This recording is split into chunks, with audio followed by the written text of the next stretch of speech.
my name is McLane, and I'm a set designer, and I work mostly on Broadway and off-Broadway. The last couple of years I've done 3 or 4 Broadway shows a year as a set designer, and probably 3 or 4 off-Broadway shows as well. And I do some opera. Honestly, I do less opera than I do theater pieces. I first worked with Adam McLane, I guess about 12 years ago, up at the Canadian Opera when I designed Salome, which he directed. And did he know you and invite you to join, or how no? did you We were connect? introduced. The guy who ran Canadian Opera, he's now passed away. Richard Bradshaw. Introduced us, and he called me up one day and said, "I want to talk to you about a project. Would you meet me at the Museum of Modern Art, next week?" And so I went to meet him, and we went down and looked at Giacometti's The Night Watch, and said, "Would you be interested in adapting The Night Watch as a stage set for a production of Salome with Adam McLane?" And I said, "Well, I'd be really interested in working with Adam McLane." I went up and met with Adam in Toronto, and we talked a little bit about the Giacometti idea, but then we started talking about Adam's kind of obsession with video surveillance and with King Herod and his personality. And we ended up ditching the whole Giacometti's Night Watch idea and came up with a completely different idea for the set that really allowed us to use a lot of video projection. We did a really interesting production together, and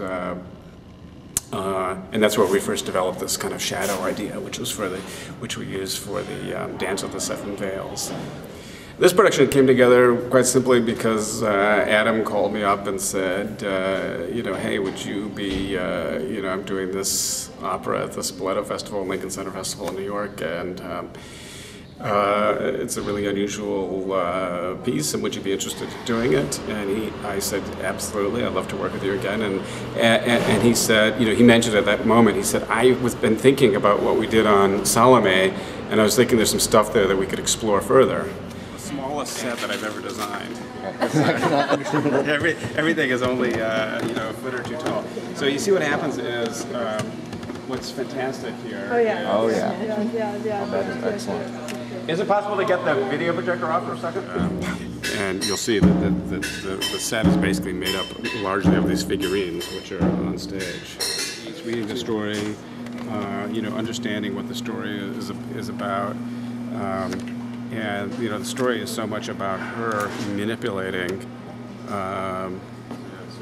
Lu Bu to kill Dawn, and we were sort of taken by these famous terracotta figurines of Chinese warriors. I'm sure you've seen the photographs of those. The actual things are much bigger than this, but these are just replicas that we bought representing the palace. This is what this is standing for. This is sort of the extent of the physical objects that appear on stage are so tiny, and yet sort of wrought larger by use of shadow and projection. But you see the apparatus at the same time, so that there's something exciting about the kind of dynamic of seeing the mechanics of the whole thing. All right, sure. Run it. That'd be great. Thanks. Thank you.